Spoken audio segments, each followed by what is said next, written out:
Bonjour à toutes et à tous et bienvenue à ce webinaire qui est organisé conjointement par l'Association française de zootechnie, l'AFZ, et la revue INRAE Production Animale. L'objectif est de vous donner l'opportunité d'écouter et d'interagir en direct avec les auteurs et les éditeurs de certains articles du numéro spécial de la revue qui a été dédié à l'élevage biologique. Alors, avant de démarrer le cœur du sujet de cet événement, permettez-moi de prendre quelques minutes pour vous présenter l'AFZ et de me présenter. Je suis Christelle Fablet, secrétaire de l'AFZ et ingénieure de recherche à l'ANSES, l'Agence nationale de sécurité sanitaire. Alors, parlons maintenant de l'Association française de zootechnie. Notre association poursuit trois principaux objectifs qui sont d'aider à la progression de la réflexion, à la diffusion et à l'application des connaissances relatives aux animaux d'élevage et aux filières animales, de favoriser les échanges et collaborations entre entreprises, organisations professionnelles, recherche, formation et administration, et trois, de promouvoir une image objective et valorisante des produits animaux et des productions animales. L'AFZ a été fondée en 1949 à l'Institut national agronomique Paris-Grignon par le professeur André-Max Leroy. Pour la conduite de ses activités, elle s'appuie sur un bureau et un conseil d'administration dont les membres sont d'origines diverses. Vous pouvez le constater au travers de la composition du bureau qui est indiquée sur cette diapositive. L'association a eu l'honneur d'être présidée par 4 personnalités éminentes dont les contributions aux productions animales ont été majeures. Et s'inscrivant dans cette lignée prestigieuse, Jean-François Auquette, actuel président, s'excuse de ne pouvoir être présent pour partager cet événement avec vous. Sur le plan européen, l'AFZ constitue la branche française de la Fédération européenne des sciences animales, qui est connue sous le nom de EAAP. En termes d'activité, l'AFZ les oriente selon 3 principaux axes, dont l'un concerne l'organisation de journées d'études, de webinaires comme celui d'aujourd'hui, et de colloques ou congrès tels que celui organisé conjointement avec l'EAAP à Lyon en 2023. Ainsi, depuis 1986, plus de 60 événements ont été organisés.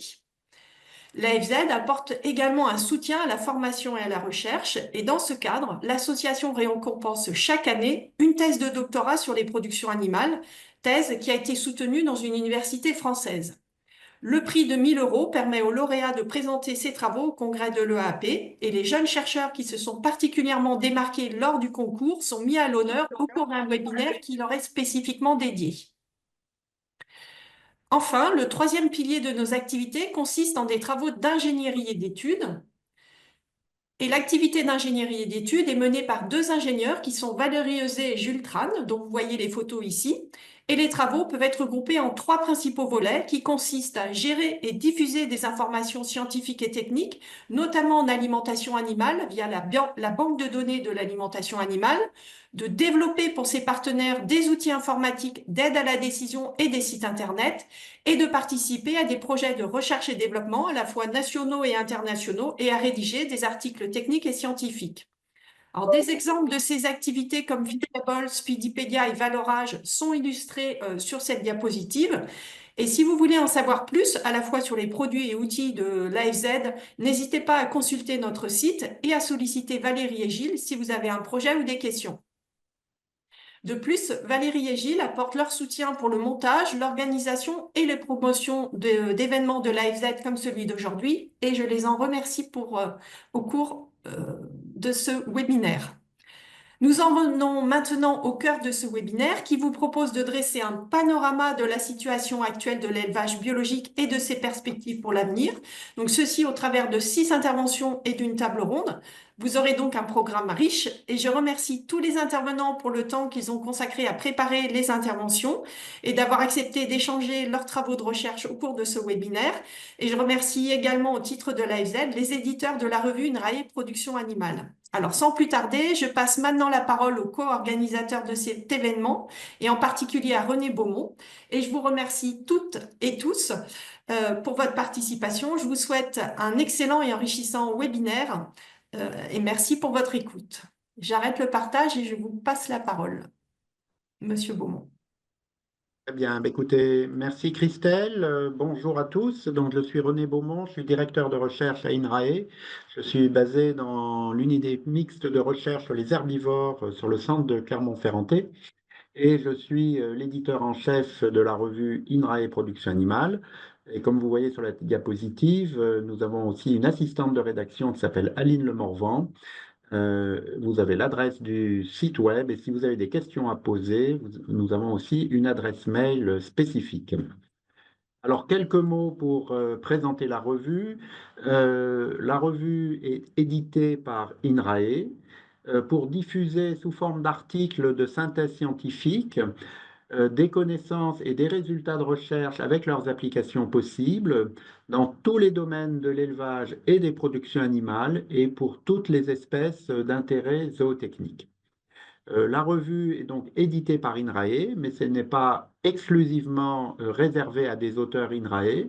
Des auteurs venant d'autres structures sont les bienvenus également pour publier des articles dans la revue.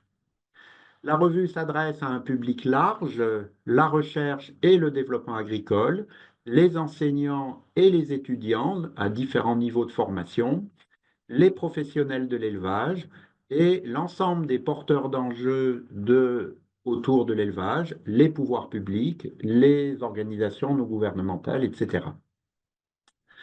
Alors, la revue en quelques chiffres, cette revue existe depuis 1988. Elle a publié plus de 380 articles qui sont tous accessibles en ligne sur le site de la revue. Elle fonctionne selon les critères de la science ouverte, hein, avec un modèle d'accès libre dit Diamant depuis 2018, c'est-à-dire que la publication dans la revue est gratuite à la fois pour les auteurs et les lecteurs. Elle est répertoriée dans le Web of Science, dans Google Scholar et dans le DOAJ, le Directory of Open Access Journals. Elle publie entre 25 et 30 articles par an dans 4 numéros. Et parmi ces 4 numéros, généralement, nous avons 1 à 2 numéros thématiques au cours de l'année, qui sont soit des numéros spéciaux, comme celui dont on va parler ce matin, numéros spéciaux, c'est-à-dire des numéros conséquents de plus de 10 articles, ou des dossiers, ce sont alors également donc sur un thème particulier, mais avec un nombre d'articles plus restreint, de l'ordre de 4 à 8. À côté de ces numéros thématiques, nous publions 2 à 3 numéros réguliers par an dans lesquels vous pouvez trouver des articles sur tout type de sujets relatifs à l'élevage et aux productions animales. Depuis l'année 2000, une partie des articles est traduite en anglais aussi pour donner plus de visibilité et de rayonnement à la revue. Et cette activité de publication en anglais, nous cherchons à la faire monter en puissance. Et les statistiques de consultation de notre plateforme de publication, hein, nous indiquent pour la dernière année plus de 500 000 consultations d'articles en termes de pages web, notamment depuis 2018, tous nos articles sont publiés au format HTML et au format PDF, et plus de 170 000 téléchargements d'articles pour une année. Alors, un petit zoom sur les numéros spéciaux. Donc, sur le site de la revue, vous pouvez accéder à la collection de l'ensemble des numéros spéciaux de la revue depuis sa création. Je vous ai mis à l'écran les couvertures des 3 derniers numéros spéciaux, donc l'élevage biologique, conditions et potentiel de développement, l'objet de ce webinaire aujourd'hui. Et puis, nous avions publié en 2022 un numéro spécial sur l'usage des médicaments en élevage. Et à l'occasion des 30 ans de la revue, en 2019, nous avions publié un numéro très conséquent sur les grands défis et les solutions pour l'élevage. La collection des numéros spéciaux de la revue est également disponible chez Quae. Vous avez l'adresse internet de la page Quae. Hein, nous avons une collection dans la rubrique élevage et production animale du catalogue Quae. Nous avons une collection spéciale revue INRA Production Animale, dans laquelle vous pouvez retrouver tous les numéros spéciaux jusqu'en 2008.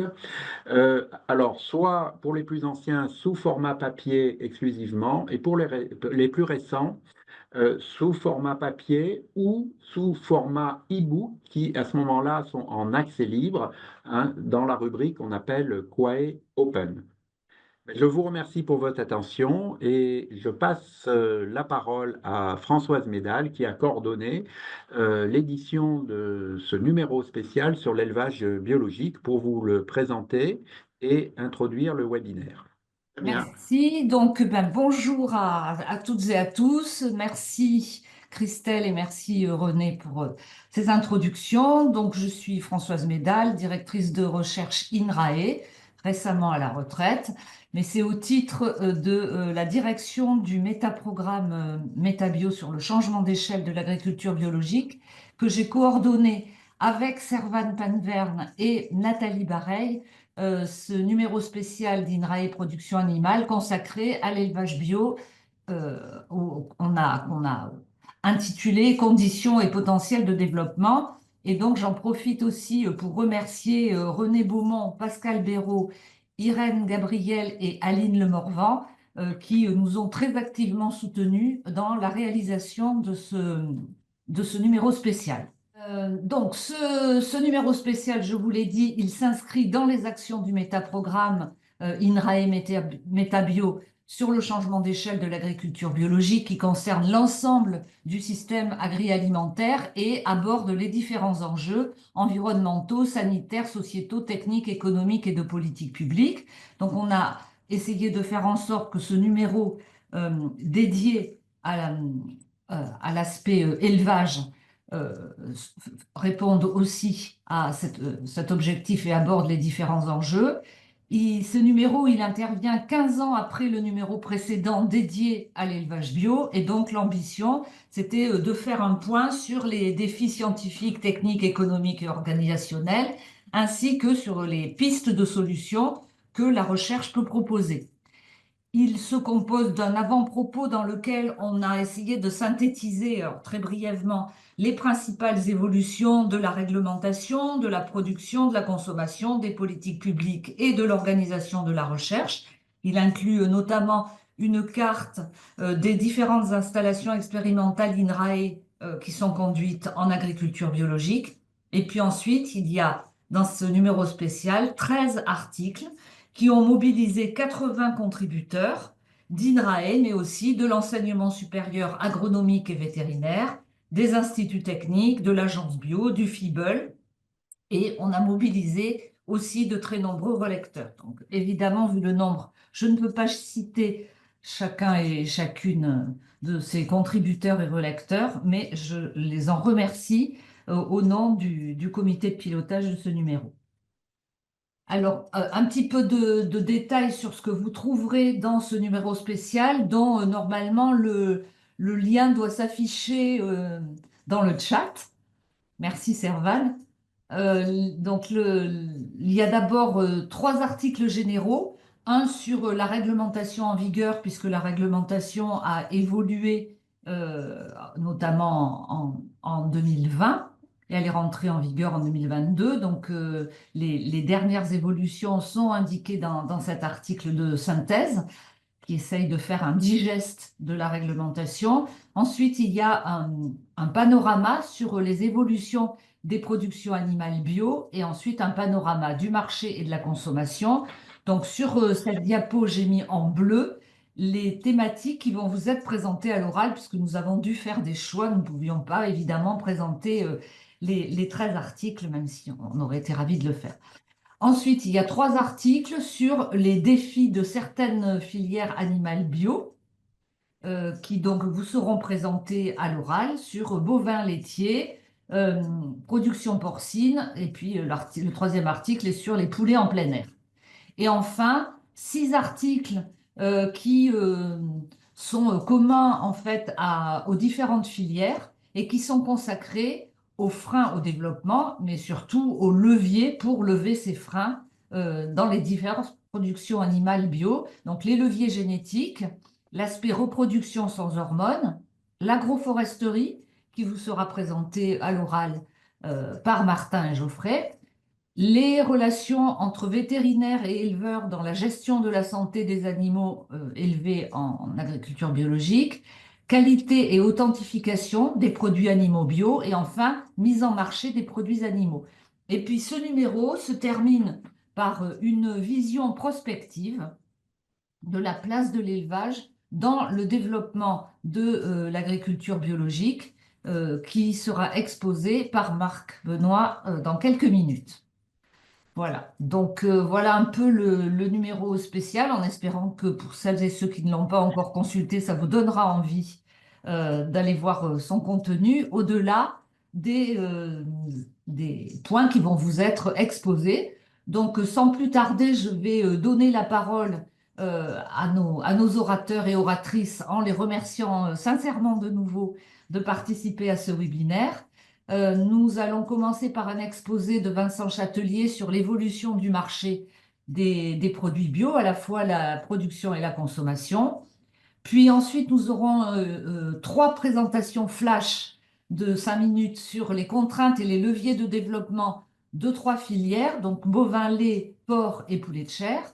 Et ensuite, comme je vous le disais tout à l'heure, Marc nous donnera sa vision de la place de l'élevage bio pour une agriculture performante. Et enfin, Martin Trouillard et Geoffrey Mesbahi du FIBEL nous donnerons un exposé sur les systèmes agroforestiers que nous voyons comme une voie d'avenir, notamment pour l'agriculture biologique, mais aussi pour les autres systèmes non bio. Et ça souligne aussi que les objectifs, pour remplir les contraintes et les objectifs de l'agriculture biologique, ben souvent ça pousse à l'innovation et ces innovations ont vocation à servir pour d'autres systèmes, même si, ils ne sont pas basés sur le cahier des charges bio. Et donc c'est pour ça qu'on considère que l'agriculture biologique contribue à faire avancer l'agroécologisation, on va dire, des différents systèmes de production. Alors, comme c'est indiqué dans le chat, et merci Christelle, un point technique, vos questions et vos remarques, merci de les indiquer en utilisant la petite touche en bas hein, de votre écran qui est intitulée Q et R, et puis d'utiliser le chat plutôt pour les aspects techniques, s'il y a des problèmes de son, etc., ou pour partager des informations et en particulier des liens vers des sites. Et donc, une fois qu'on aura entendu les exposés, donc après chacun des exposés, on a gardé 2-3 minutes si les orateurs euh, respectent leur temps de parole. On aura 2-3 minutes, donc vous voyez, c'est très court. On aura le temps seulement pour une ou deux questions. Et donc, les questions pour lesquelles on n'aura pas pu apporter de réponse immédiatement après les exposés, on les reprendra lors de la table ronde qui sera animée par Servane Penverne et Soisy Rouget.